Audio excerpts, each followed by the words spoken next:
Hello and welcome to the Wolves Report. I'm Ryan Lester and thank you for joining us for episode 80, where tonight we will analyse the players and the match where Wolves lost 3-2 at Fulham, talk about VAR part 4,235 this season, take your questions, look ahead to Arsenal and talk about Wolves' new book, Revolution of Wolves by Johnny Phillips and Paul Berry.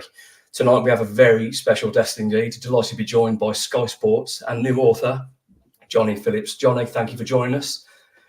Thanks for having us. Flanking Johnny on either wing tonight, we have our club captain, Mark Knock, and our director of football, Chris Tyler. Frustrating night last night, so let's get straight into it. Johnny, you were there to witness Fulham 3, Wolves 2.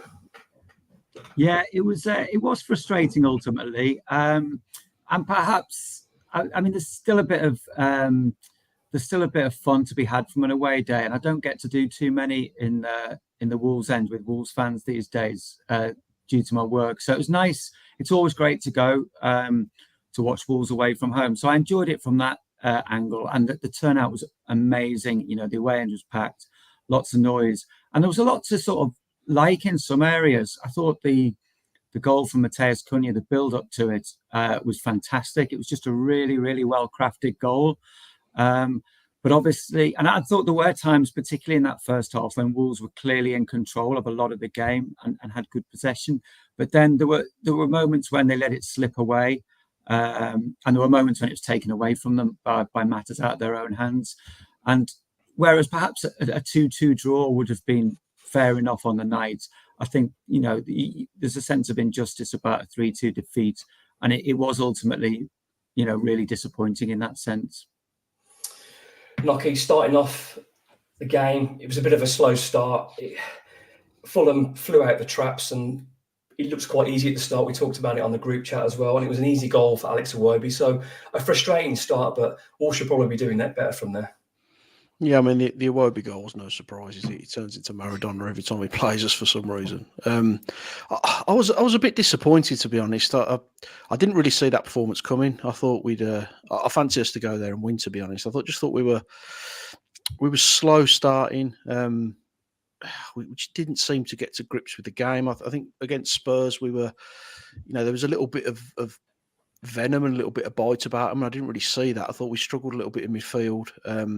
It just didn't seem to work, and I don't think that's a reflection on Gary O'Neill, because the team he picked was a team that I think all of us would have probably gone for. It was the right decision to bring Bueno in, but we just didn't seem to have that edge about us. We looked a little bit leggy. We were second best. We were second to the loose balls in midfield. I just didn't think we got to grips with the game, and we conceded a goal that was very similar to the Brennan Johnson goal in the last game, and we nearly conceded an identical goal just before that with Jimenez. We tried a back flick, so there was it just didn't, for one reason or another, it just didn't seem to work for us. But I know we'll come on to the VAR elements later on, but we scored a very good goal from Cunha. That's a more difficult header than I think people are giving him credit for.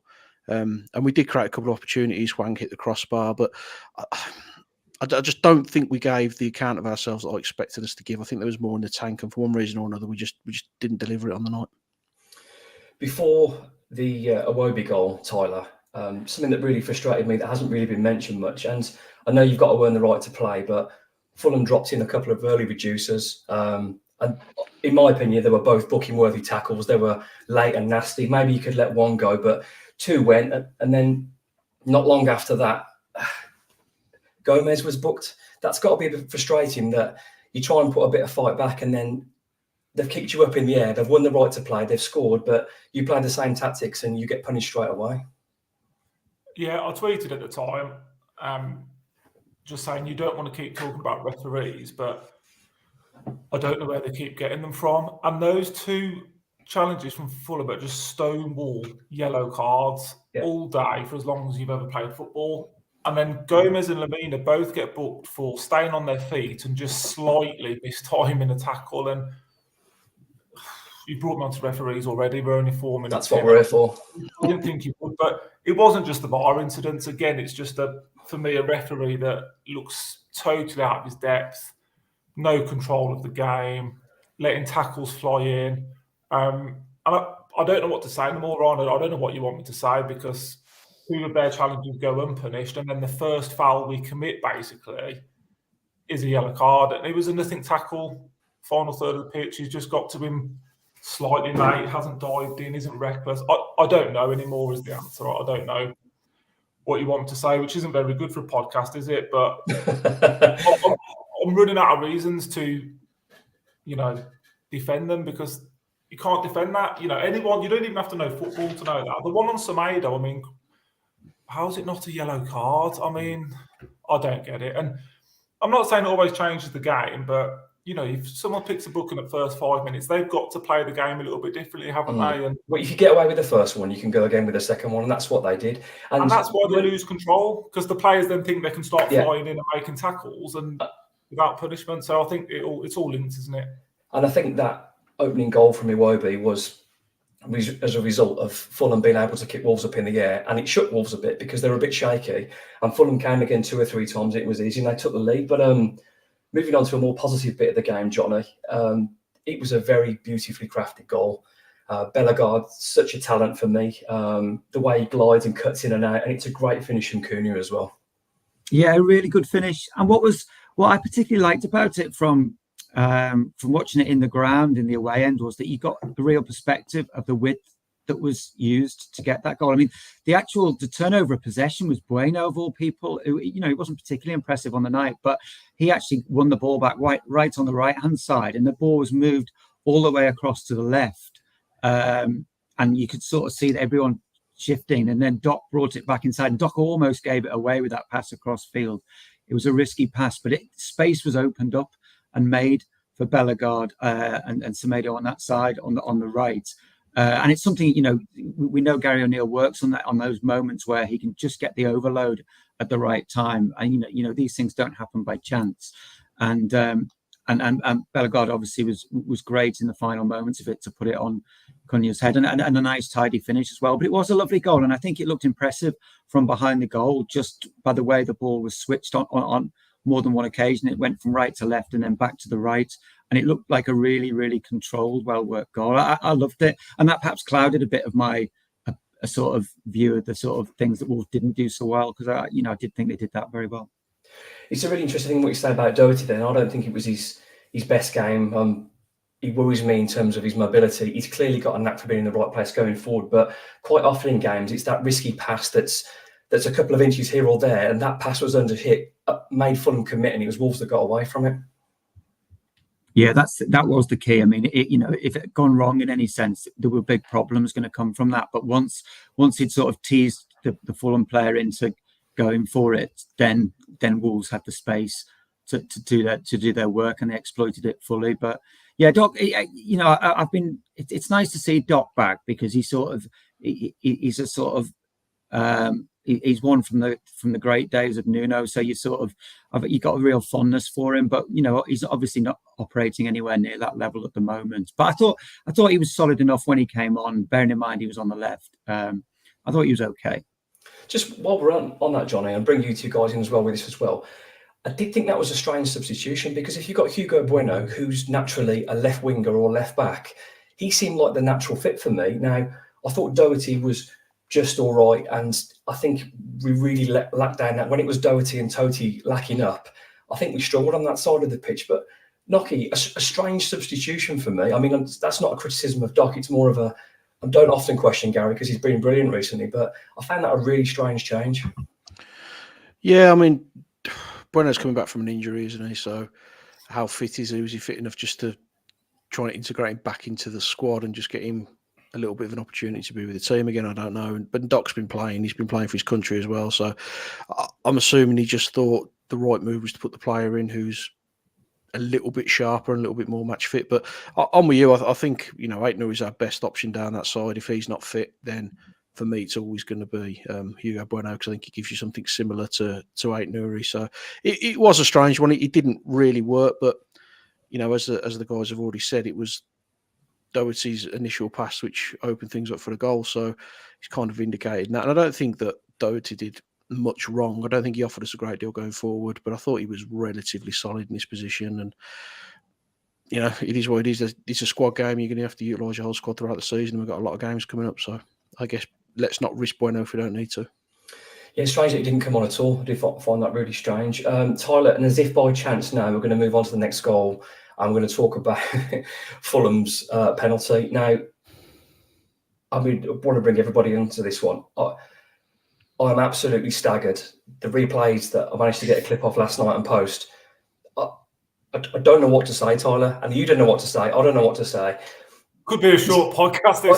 On that clip, he's clearly got the ball first. So is it a case of did he not get that replay during the game time? Because surely if he sees that, because I don't understand how. I know it's talking about clear and obvious, and we've talked about this 1,000 times, but if you get the ball first and he gets the slightest bit of player afterwards, even if that, and he goes down, surely if he goes to the screen, there's a possibility you might book the attacker and he reverses it. Yeah, you've answered it. But for me, it's just a monumental error. And I think this is the worst one for me out of all the ones we've had, because apparently, if you believe what Gary says, and you'd like to believe that, he said to him after the game that that's a mistake on our part and I should have been sent to the monitor.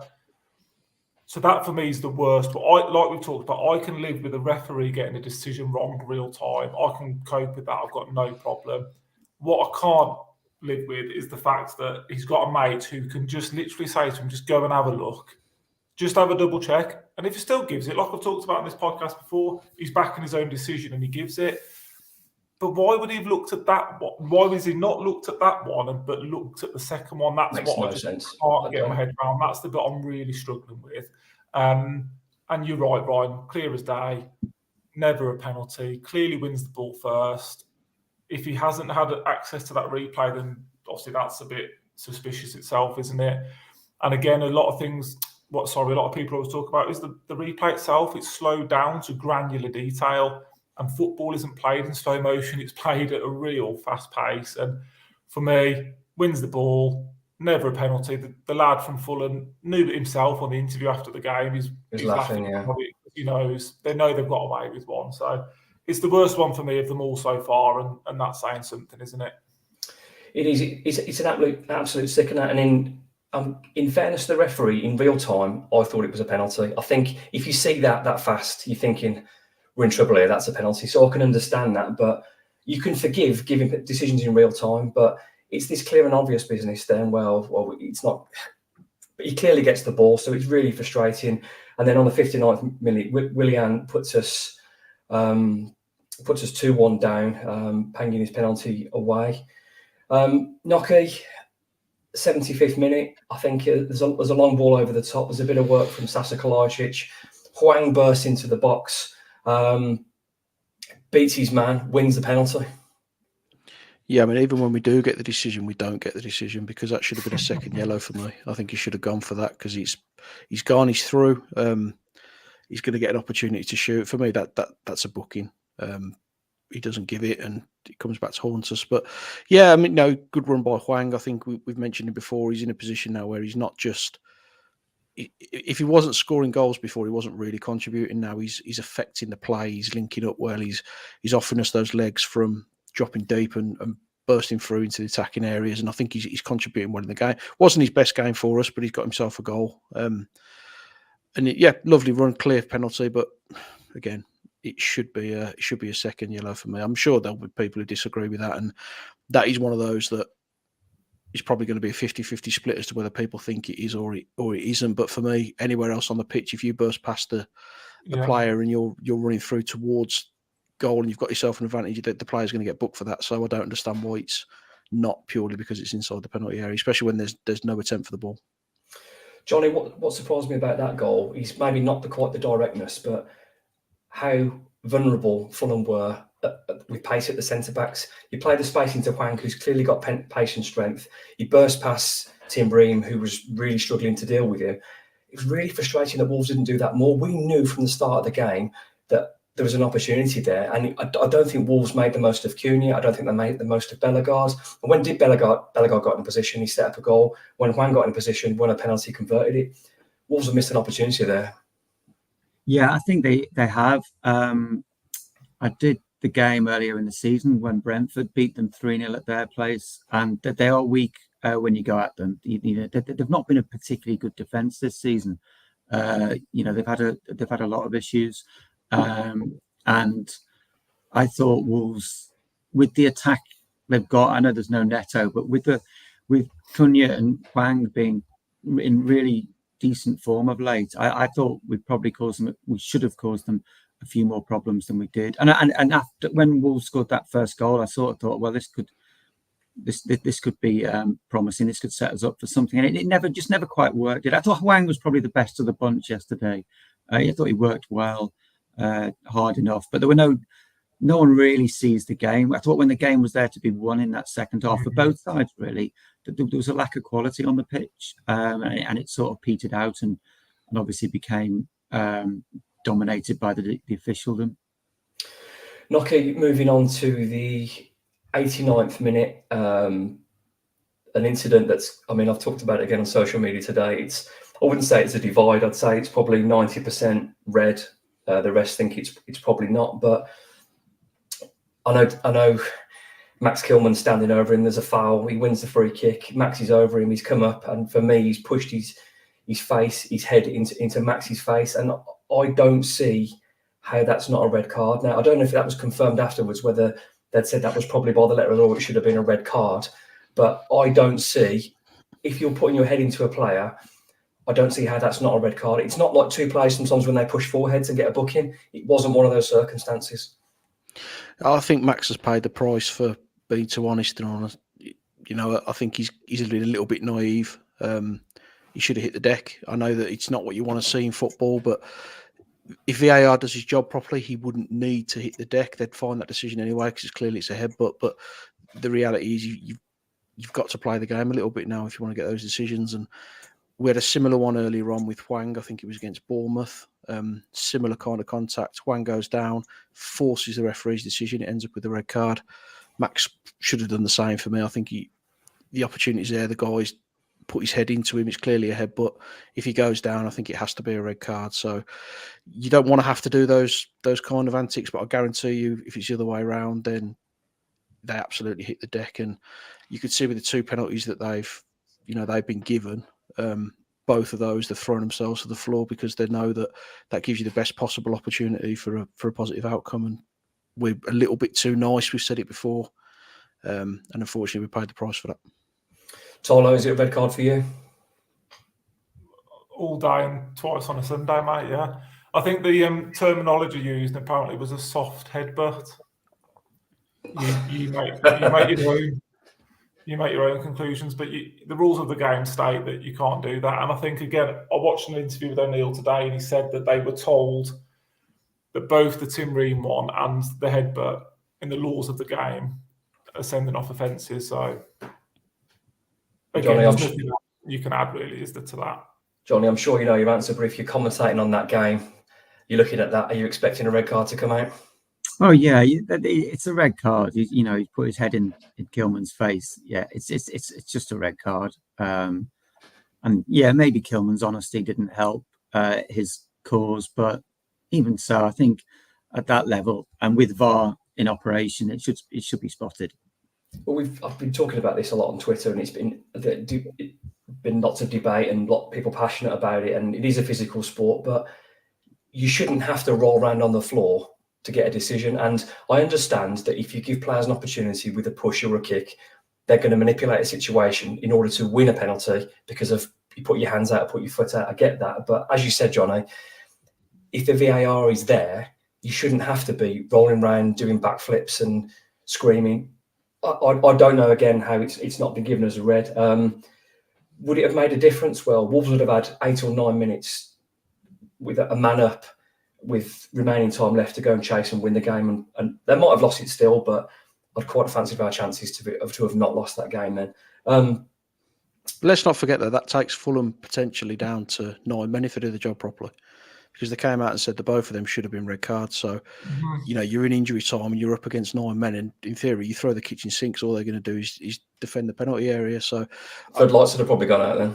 Yeah, and I get what you're saying. You don't want players to have to roll around, but VAR doesn't work. It's not working. It's clearly not working. So you can't rely on a broken system run by people who don't understand the game and don't understand the parameters of what they're supposed to be doing, you can't rely on that system to get it right. So for me, he should have hit the deck. Whether it's right or wrong, I don't want to see it in the game, but whether it's right or wrong, that's what he should have done. And sorry, just to add, right, I think, I don't know how this has happened, but again, spent a lot of time on Twitter today. I haven't done much work today, sorry. It's almost I don't know how we've got to this, but it's encouraging players to go down. Yeah, if they're not going to get a decision. How can a video refereeing system encourage players to go down easier? It doesn't make any sense whatsoever. But players now are at the point where they know, well, decisions aren't really being reversed, so I'll take my chances. And someone posted a great thing at the start of the season. They came out and said, there won't be soft penalties this season. We're going to be clamped down on it. And obviously, we've seen the opposite, haven't we? We've seen more soft penalties than ever, not just in Wolves games, in games across the league. So they're just in such a muddle with it, aren't they, that, they can't see, the light to the trees, can they? It's just got too murky now. You said it yourself, though, it's granular detail. So when the referee goes over to the VAR screen, it's always a freeze frame of the contact that they think they've seen. Yeah.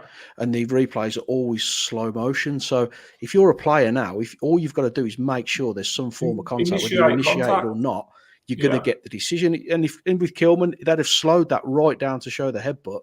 If he'd have hit the deck, there's not a chance they wouldn't have been able to. I don't even think it'd have gone to VAR. I think the linesman was there. I think if he drops, he's going straight off. Yeah. And as you guys say, I don't want players rolling around on the floor.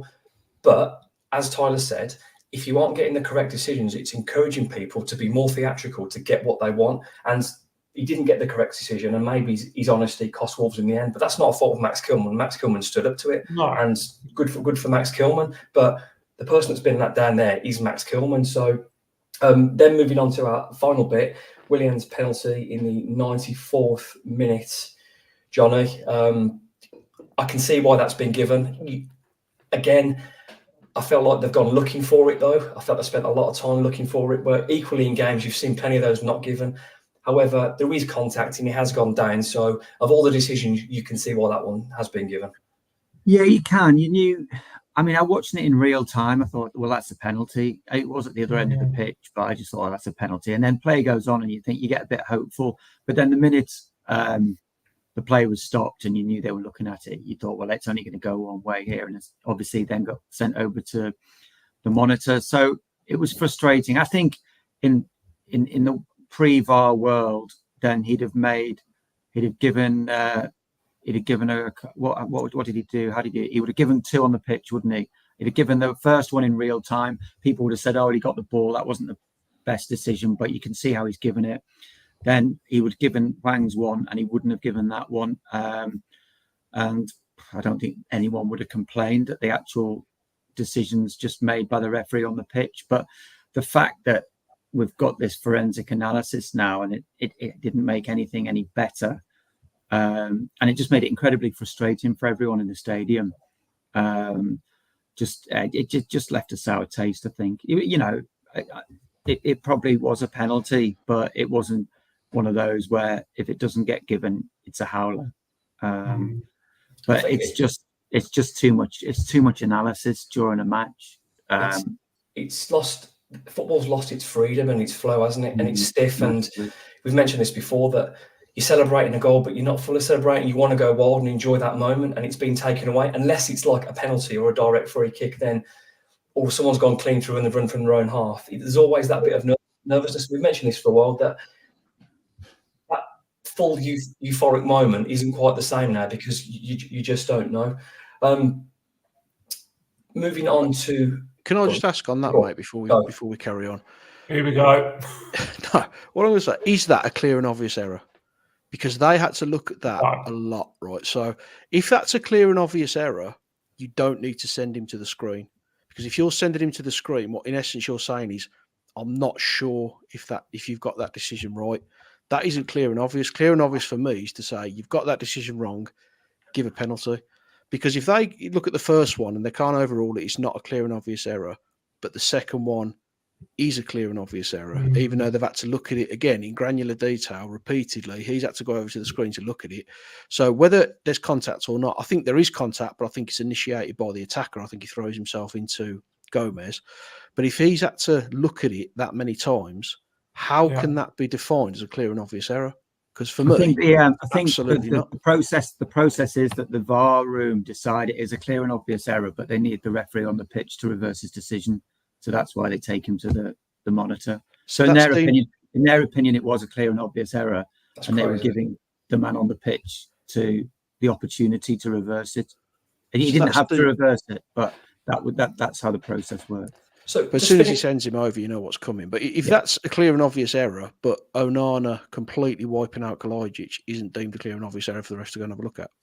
That's where the issue is. If it's consistent, I'm comfortable. The human process of the system is that there's different referees are refereeing to different measures, and that's why one ref thinks one thing, one ref thinks another, and that's why VAR will always have that, and why VAR is just another layer of officiating, which makes it hard to get behind, really, because there's the subjectivity on the pitch.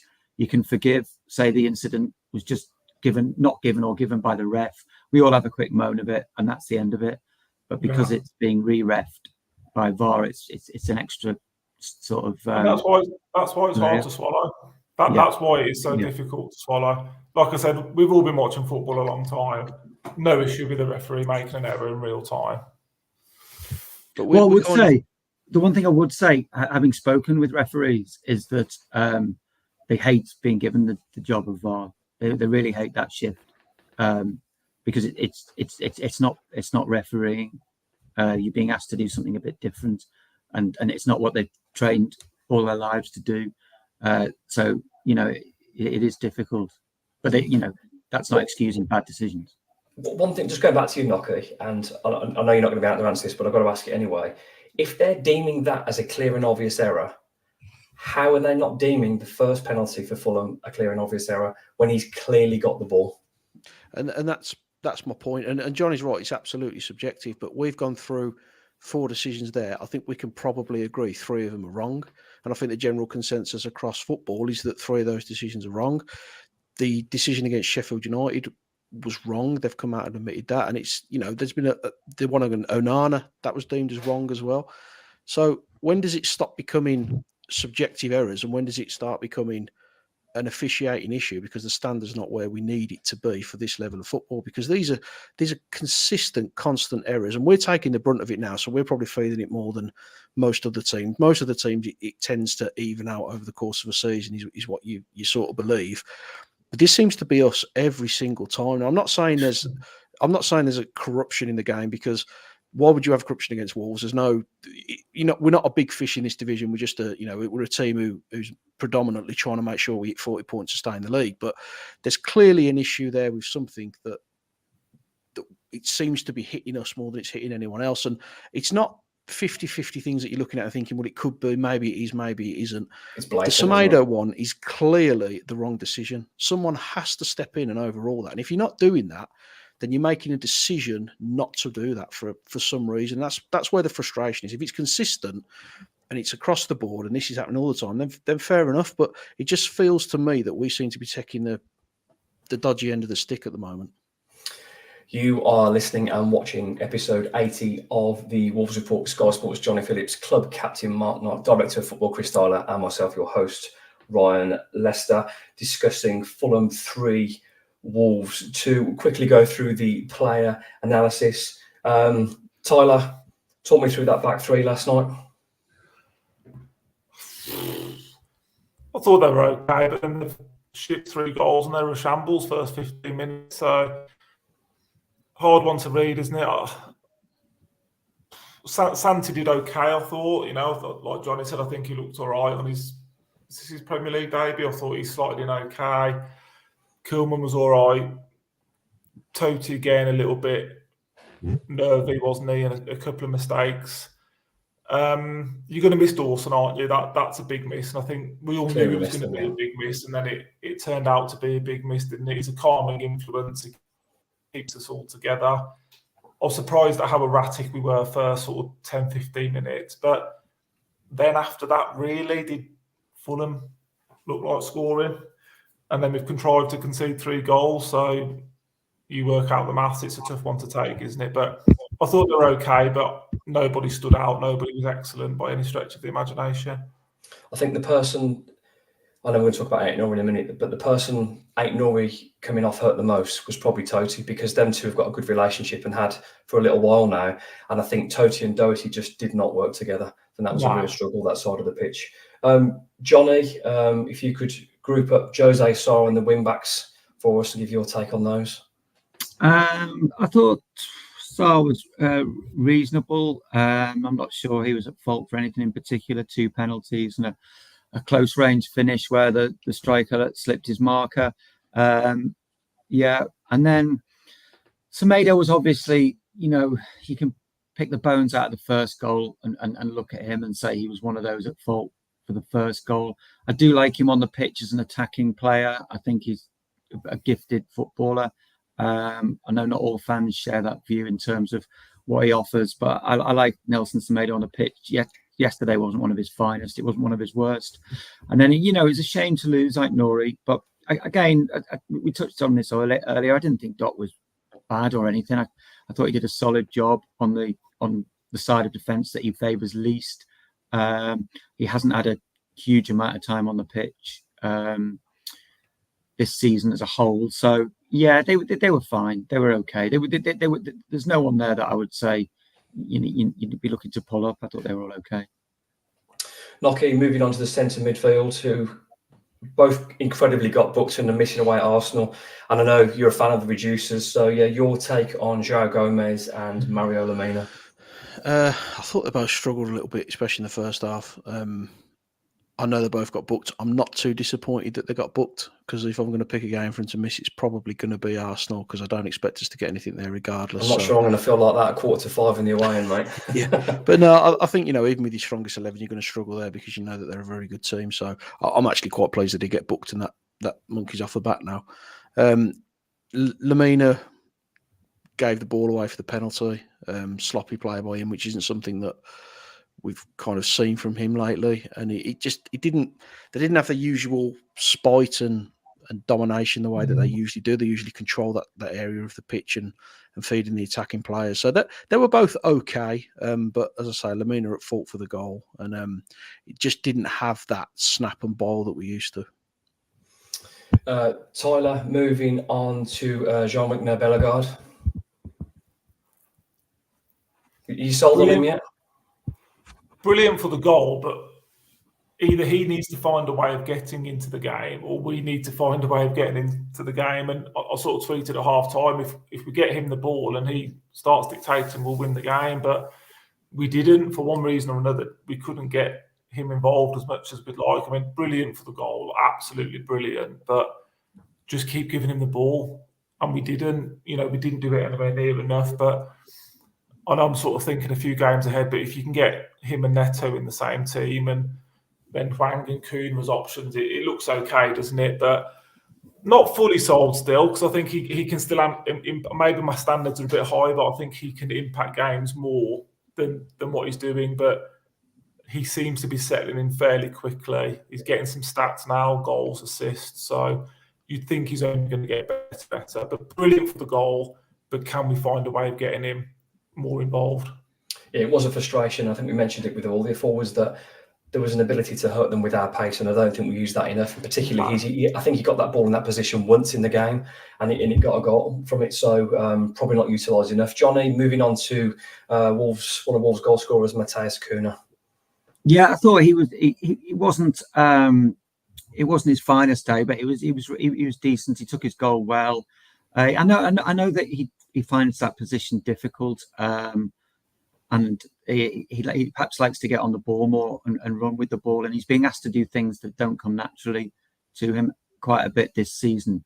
But he's doing it really well. So I'd probably take his performance in the context of everything he's done for Wolves so far this season. And I'm happy of him. I like Cunha on the pitch for Wolves. I think more of him is being asked because Wolves haven't really addressed the striker issue. It was the one position that Gary O'Neill did want strengthening when he came in, and didn't have long to get everything ready. But it was the one position he wanted to strengthen. He wasn't able to do that in the transfer window, and he's operating with Cunha and Wang, a lot being asked of them, and he's got obviously two players he doesn't trust for different reasons. I don't think Kolasinac is a player who offers the mobility he needs, and obviously Fabio Silva's not the answer. So a lot's been asked of Cunha, and I thought he took his goal well. Didn't maybe influence the game as much as he would have liked to have done, but yeah, I'm a fan of what he's been doing this season, definitely. Going forward, if Wolves sign a striker, Johnny, where do you see Cunha playing? That's a good question. I think he can. I think he has the ability to drop right in a behind a 2, or go out, move out wide in a 3. I think you can ask. I think he's flexible, and he likes to get on the ball. So in a more withdrawn role, I wouldn't have a problem with that. I think a more traditional 9 with mobility is what O'Neill wants, and you know, there's a few he's looking at, but I think you then free Cunha up a bit more if he had a little bit more presence alongside him and a little bit more of a distraction to help take players away. But at the moment, he's been asked to sort of lead the line, which is just not his natural role. Yeah, he's doing okay. I think we've said for a while he's definitely not a 9, and he looks so good when he gets the ball from deep. I think his best game, I mean, at Old Trafford, he was sensational. So that's, I think, in the long run, we definitely want him playing there. Noki, last but not least, Wang Yi-chan won his penalty. I did not expect. Imagine having a conversation 6 months ago. Wang Yi-chan's going to burst through, beat his man, win a penalty, and then pump it down the middle. This is not a conversation I expected to have. No, he's turned a few people around this season, hasn't he? I mean, he won the penalty, took it, buried it. It doesn't matter how it goes in, as long as he gets the net, he took a penalty. I think similar to Cunha, he struggled to get in the game.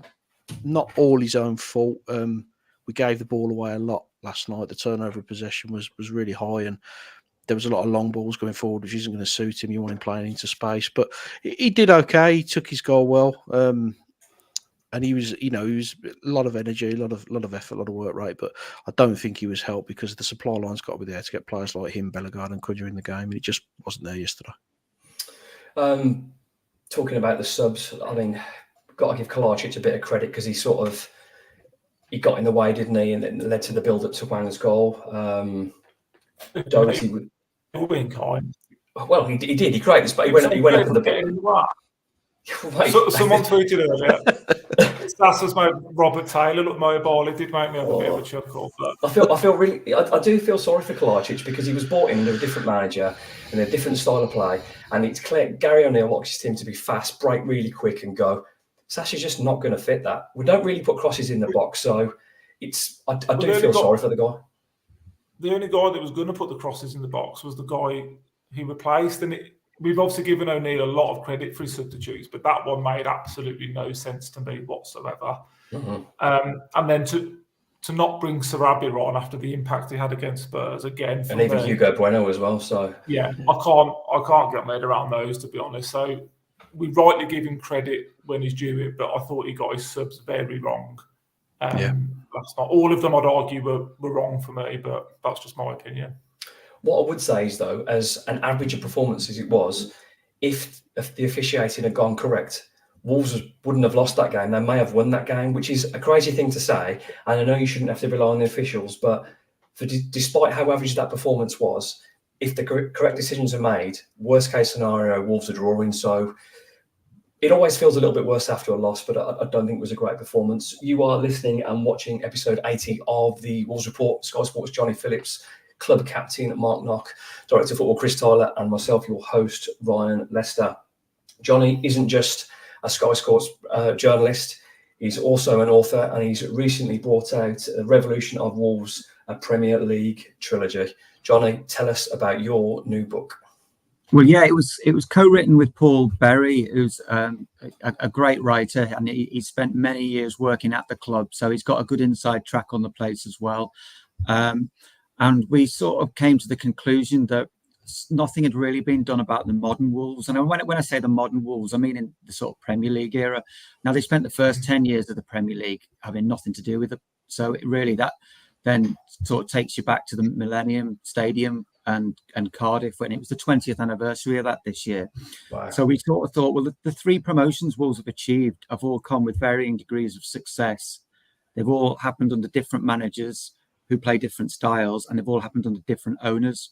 And the club has, admittedly, the first 2 were probably more of evolution than revolution, but the final one under Fosun and Nuno was certainly a revolution. And so we thought we just made it into a 3-parter, and we spent 2 years on it. We got to everyone who had a big role to play, and I think we spoke to about 40, 45, maybe more footballers, quite a few managers, and loads of people who worked for the club, people like Steve Morgan, Jez Moxey, Jeff Shee, various directors of football, just really, and they all talked really freely, which is good of them, just to talk us through what exactly went on at Wolves and how they got to where they did. And being Wolves, it wasn't a typical upward graph, upward trajectory.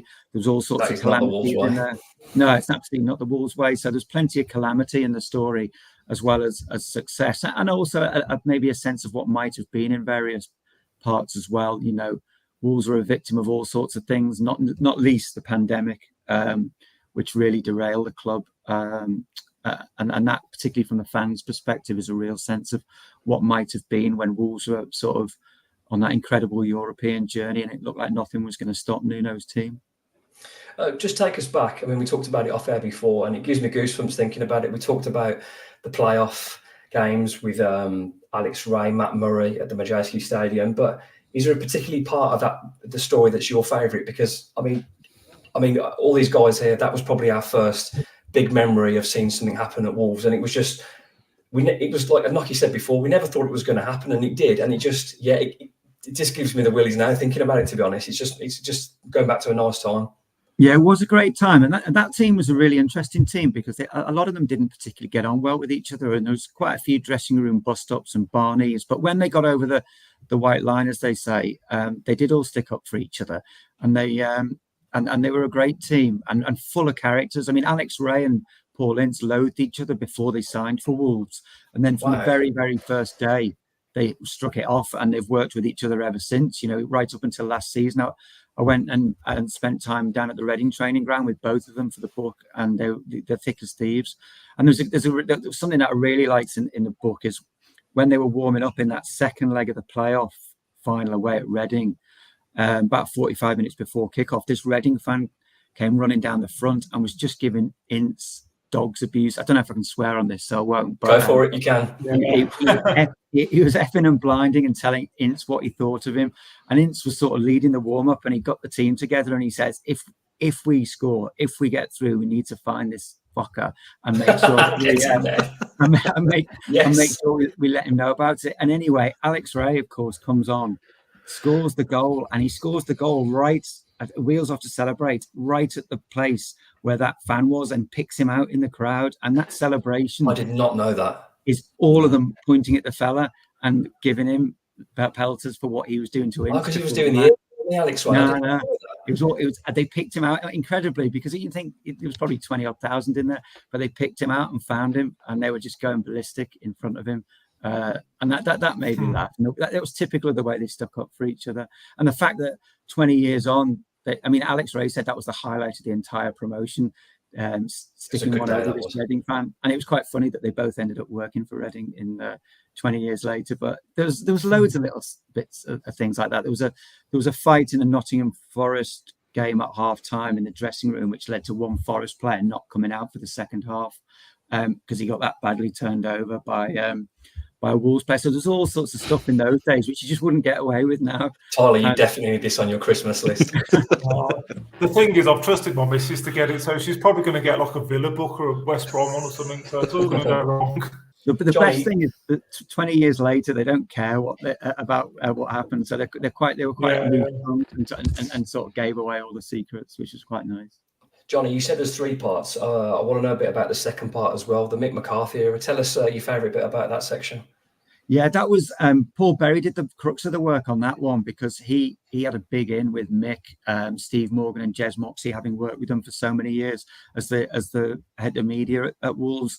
And my favourite bit of that is probably getting Morgan and Moxey together up at Morgan's home in Cheshire, and we spent a lot of time with them there, and they were really good on being able to tell us about the infrastructure of the place and what they had to change off the pitch. And that was quite good. There was one bit where neither of us knew at the time, where Wolves didn't own quite a bit of land around Molineux, and they weren't going to meet Premier League regulations in terms of being able to provide away parking and away facilities. And they had to buy some deeds for certain areas. And there was all that sort of stuff going on around that no one really ever gets to hear. And there was the best bit was when Morgan took a few of them, including Moxie, on a holiday, an end of season holiday, and they went canoeing and ended up with the French Fire Brigade and Air and Rescue lifting them out of the Dordogne. They were in that, and the club had to cover it up for a day or so. The club had to cover this up, and they're actually on the French TV that night, being dragged out. I didn't think Brian Laws was at Wolves then. But yeah, quite. But nobody obviously would have recognised Morgan and Moxie on French TV. But there was a moment where half the Wolves board nearly lost their lives on the Dordogne. So there were little stories like that were nice. But certainly with Moxie, not necessarily a figure that is always fondly remembered. But he was really honest, and he fronted up to the fact that the double relegation really was on him and Steve Morgan, and that they lost control of the club, and they needed Kenny Jackett to get it back again. So it was good. They're great. A lot of people were really generous with their time, and that was certainly in the second part. The sort of the view from the boardroom was really interesting. The one bit you mentioned there that probably isn't in the book, because it's not the Premier League, but I don't think he gets enough credit, and we wouldn't be where we are now without Kenny Jackett. That season in League One has to be one of my enjoyable. I went down and we just embraced it. We had 2 stinking seasons, that stinker at Brighton, and it was just horrendous. And you go to League One, and he had the bomb squad, and I'll be forever grateful for Kenny Jackett. I mean, if you've got Bakary Sakho in League One, it's going to be fun, and it was fun going to new grounds. I think 2,000 of us went to Carlisle on Bonfire Night. It was good times. Johnny, last but not least, the third part of the trilogy, the Nuno era, I'm probably not alone in saying this, but the greatest Wolves years of my life. The promotion season, FA Cup semi-final, even though painful, European quarter-final. Thanks to Nuno, I got the opportunity, not through him directly, but the opportunity to commentate for BBC WM at 2 away games in the Europa League, something I've only ever dreamed of doing. So obviously, Nuno didn't put me in that position, but because of what he did, it allowed me that opportunity. So magical times. Yeah, that was incredible, and it was really great reliving it and getting so many of the coaching staff and players to sort of open up on why it worked as well. What was so good? I mean, we got Ruben Neves, Conor Cody, Diogo Jota. They all gave us quite a bit of time, and others as well, talking us through what it was that made that coaching team so successful. And then Rui Pedro Silva was particularly illuminating. We went out to Porto. I went out to Porto to see him, and spent an afternoon with him, and he sort of gave the background as to how him, Nuno, and various other members of the coaching staff had got together, and when they started really building. And it goes back years before Wolves, where that coaching team got together and was formed, and then when they were given the opportunity through Mendes and through Fosun to then come to England for a project, how they were in incredible harmony, how they were elite coaches, which they absolutely were, and then how they managed to bring all the players on board, and that 5 at the back. Ryan Bennett and Conor Cody were fantastic. I've never really found it easy to put strategy and formations down on a page and write about strategy and write about analysis of a game, but Cody and Bennett really made it clear how that 5 at the back worked and how teams found it so hard and so difficult to break down, and they were brilliant to listen to, and just what worked for them, and why every single game virtually without failure, the opposition would have to change for them. And the minute the opposition changed, they were then able to pounce. It was brilliant. And it was, like you said, right. I mean, we're probably all not dissimilar age-wise, and certainly I don't remember 1980 in the League Cup then. So it was without doubt the best of times, and it, facilitated by Fosun and George Mendes as well. And it was just, it's a different world from that 2003 promotion. Absolute different world, but just great days. Yeah, incredible. I mean, hopefully we're at the start of a journey again. Obviously, it's a little bit different now. I think we've got different restrictions, but hopefully Gary can give us a bit of stability. I'm not sure we can ever aim for those Nuno days again, but you've got a dream, haven't you? So yeah, that's fantastic. Johnny, thank you for doing that. I've got to be honest, I want to download it now and read it. And if you could read it to me, that'd be really nice. You are listening and watching episode 80 of the Wolves Report with Sky Sports and author Johnny Phillips, club captain Mark Knock, and director of football Chris Tyler. Just before we move on, Johnny, to some questions, best way to purchase your book before Christmas? Amazon's probably the most straightforward way of going about it. If you're based in Wolverhampton, there's quite a bit of signed copies available at Waterstones in Wolverhampton. But if you're further afield, then Amazon, or you can order it online at Waterstones. I definitely head there first. Tyler, let's get that stock in full. Moving on to some questions, 15 minutes into episode 80. You two have had a little break now. Let's get Johnny have a glass of water. Tyler, this one's for you. Remove travel, company and beers. When was the last time you enjoyed 90 minutes of football? Since the rules changes, officiating and VAR, it has become difficult. Great question, John T. Oh, it's about to that, isn't it? I think it was probably when I was at a non-league game, to be honest.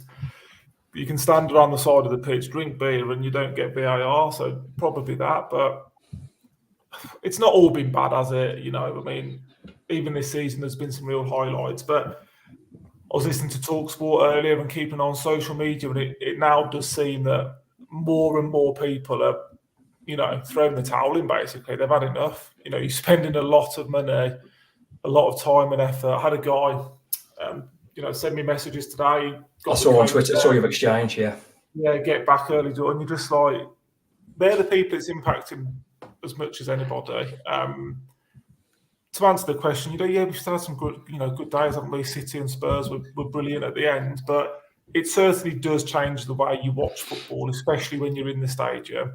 And it certainly has, for me, had a negative impact. There's not been one positive for me, and that's a shame. Great question, John T.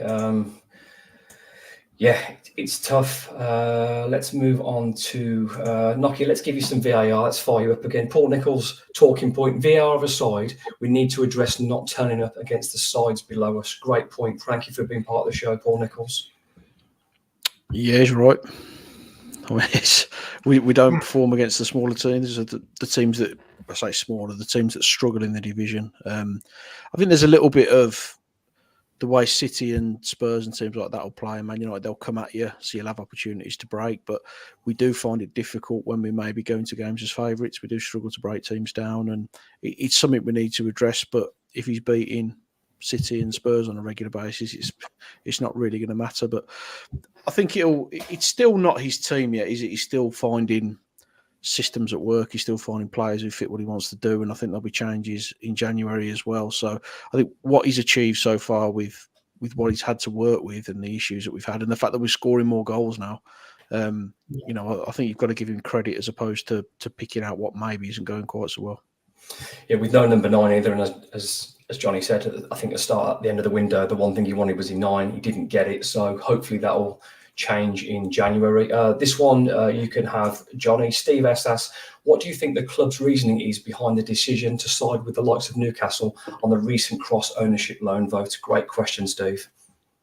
Yeah, I mean, I think once that vote was put to the clubs, I think Wolves would probably be the first one to straight away vote the way they did. And again, this is covered in the book quite a bit as well, and it's all Mendes related. And just if you Mendes bought a big stake in Diogo Jota when he was a teenager at Passos de Ferreira in Portugal, and I think he bought 40% stake in the player and for about 30,000, 35,000 euros, and with the idea that he would then be able to trade him amongst several clubs. And this was something that Fosun picked up on, and there were initial contact was probably that same year, I think 2014, when they approached Mendes. And what they really, really liked was that he had a closed loop essentially on a player and could then be at the centre of a player's career without having to rely on clubs, certain clubs to sort of trade him. And Fosun always wanted a trading vehicle for footballers, and I think it was it the German paper Der Spiegel that revealed a load of emails and football data called Football Leaks. It's all out there. You can get hold of it. Where they did get a lot of emails from Gestifute and other sources, and this was something Fosun emails are out there where they had really, really admired this trading vehicle that Mendes was trying to set up, and how you can sort of use this as get a global platform for then buying and selling players. Now, I'm not sure that they still treat the relationship with Gestifute as the same, but they do have a 15% stake in the company, and they own Wolves now, and Wolves has been used as a vehicle for moving players around. But not just that. Take Wolves out of the equation completely and say you have a player whose agent is Mendes, and he plays for a Saudi Arabian club, for argument's sake, and is sold to Saudi Arabia, and then is loaned with a loan fee to a club like Newcastle, for argument's sake, or any other club, and that loan fee is taken, then more and more money is in the system, in Mendes's pocket, and more money, therefore, is in the stake that Fosun have in Gestifute. So I think it was always going to be something that Wolves would want to keep open, not just for any feeder club relationships they have, but just for the relationships that they've got with Mendes. And nothing, and I'm not suggesting for a minute here anything is not above board. Everything is being done within the regulations that currently exist, but that open-ended nature of being able to move players around the system is something which initially attracted Fosun to football, almost 10 years ago. And I think where it may have been diluted, and Fosun are looking at things like the brand with Wolves and other things, I think that fundamental issue is something that's still there in principle. Steve S., I think you got your money's worth value on that answer. It's a great question and an even better answer, Johnny. Fantastic. This is last one. It's a good job you didn't give that one to me or Knockerson. I know, yeah. still be on 43 minutes. Last but not least, with the questions, Dave asks, and this is for everybody really to chip in, and it is a bit of a concern.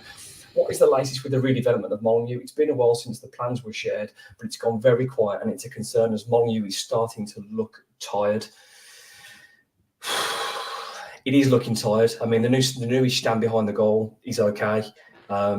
Safe Bank not so bad, but the Steve Ball, it looks like it's struggling a bit. I mean, it's not even like it looks like it's had a lick of paint. Johnny, any thoughts on that? And I know Fosun would probably say they're focusing their finances on the team to secure and make the team better, but at some stage, something's got to happen with the stadium. Yeah, I think I agree. Something has to happen with the stadium. There have been various proposals and plans put to the table, but they haven't really got past that stage, other than sort of making the right noises. I think it would require a significant investment from Fosun to do that, and I'm not sure that's going to be forthcoming at the moment. It might be further down the line. I know Fosun had an upturn in fortunes in the summer with their credit rating globally, but I think that sort of the investment needed in Molineux is probably up there with the investment that was needed in the team initially when Fosun put all that money in, and I'm not really sure where that money is going to come from now with this sort of more circumspect period of ownership. So yeah, we'd all love something to happen with the Steve Bull stand in particular, but I think it's probably gone quiet for a reason. So No, I can't offer any light on that really. Yeah, it's something. Even I know you were laughing then, Tyler, but even a lick of paint across the roof just to paint those beams and the railings around the stadium, it just needs a little tidy up. I mean, it was on Twitter, wasn't it? Was it pre-season when there's a bit of banter flying around about obviously like the pillars being rusty and people getting hammered, but it's a fair observation. Yeah. Molyneux looks knackered. It looks like Nocky does in about 11 o'clock every night. He's not wrong. And, you know, this is like what was a European challenging Premier League team. I think we expect a little bit more, jokes aside. You'd want every stand, like the plans were drawn out, to be like the new North Bank. And I'd argue the steeple's barely fit for purpose, borderline unsafe at times when it's, you know... What is it now? 40 years old, 41, 42 years old. I think built in around 80, exactly. Was it? So yeah, it's a pretty old stand. Has to be addressed, and I don't see it being imminent, like Johnny said, but it's got to be on the radar. Yeah, I mean, I can understand it. I'm not expecting building plans down and it's starting next season, but just a lick of paint and a tidy up, a little bit more presentation, because the fans in the team have got a relationship again, and Molyneux's found its voice. So maybe take a little bit of pride, spend a little bit of money on the air, just to tidy up. I'm not expecting new stuff there, but just to give it a bit of a polish and a shine again. On Saturday, is that knock his head, or is that Molyneux? Both. On Saturday afternoon, Wolves head to London where they face Arsenal in a 3 o'clock kickoff. It's going to be a tough game. It was hard before when Wolves had Lamina and Gomez. It's now even harder. Lockie, how are Wolves going to set up for this game? I don't think he'll do a lot different. Obviously, he's got to change the midfield, so you'd suspect Doyle will come in. And probably Boubacar comes in as well. I mean, if it was me, I know it's be unpopular. I'd rest as many as I possibly could. I'd take everybody out. I Mick McCarthy. I'd play Bentley in goal. I'd play Kalajic and Silva up front. I'd play anyone else we've got left. Have you absolutely no care for my day in London on Saturday? I just think, you know, we've got a lot of games coming up, a lot of really big games, and games that on paper are winnable. I just don't think our strongest 11 is going to really struggle to lay a glove on Arsenal, and that's no disrespect to Wolves or Gary O'Neill, but there's a reason they're where they are and we're where we are. You know, they're a better team than we are. They've got danger all over the pitch, and best will in the world. I think it's a massive ask for Wolves to go there and get anything other than a bit of a doing. So, if it was me, I'd rest as many as I can. I know he's not going to do that, and I know he'll make a couple of changes that he's got to make, and he'll probably keep it relatively similar up front, but I certainly wouldn't have Neto anywhere near it, even if he's deemed fully fit. He stays well away from it, and I'd take it for what it is, really. I think it's a game that we're going to struggle to get anything out of, and especially now that we've lost our two first-choice midfielders as well.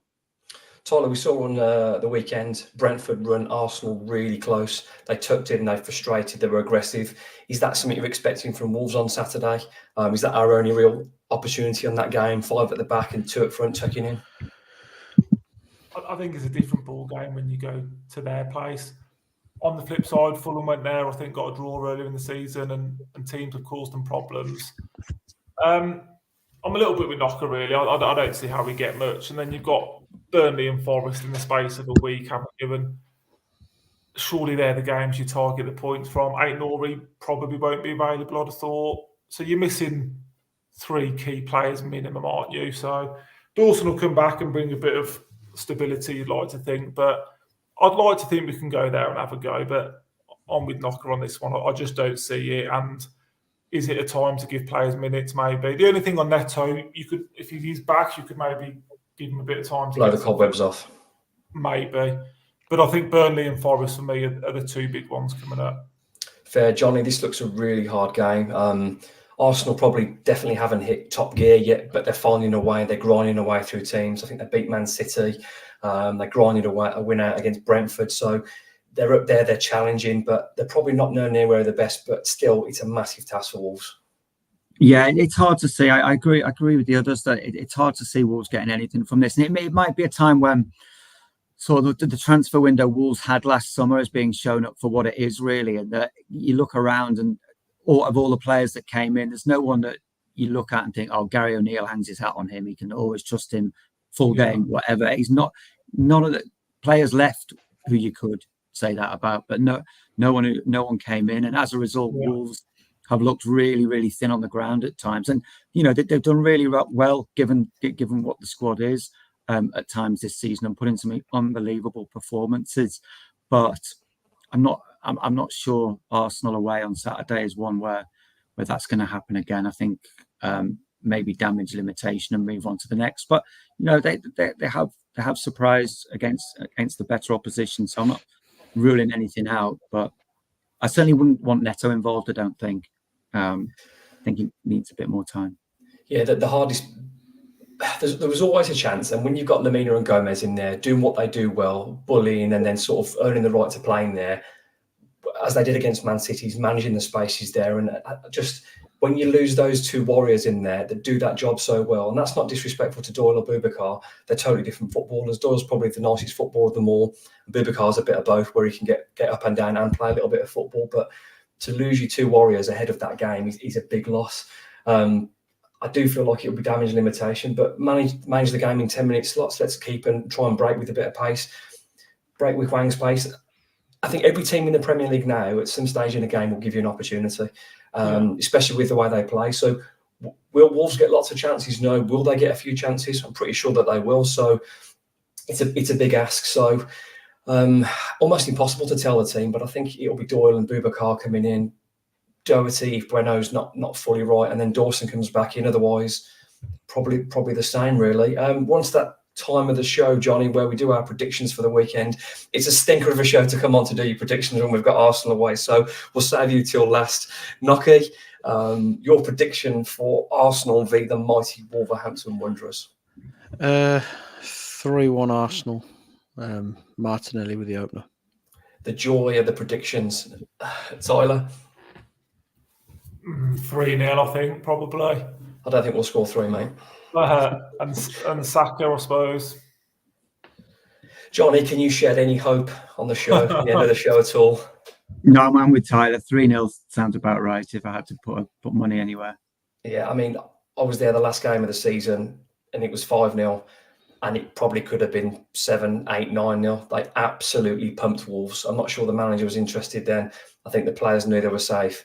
I'm hoping it's not like that, and I'm hoping it's not an absolute demolition job. So it's my show, so I'm going to go 0-0 from the most incredible Jose Sarr performance I've ever seen in my life. So Arsenal 0, Wolverhampton 1. Yeah, good luck with that one. This has been episode 80 of the Wolves Report. Thank you so much to Sky Sports and author Johnny Phillips. Thank you to club captain Mark Knott, and thank you to Chris Tyler, our director of football.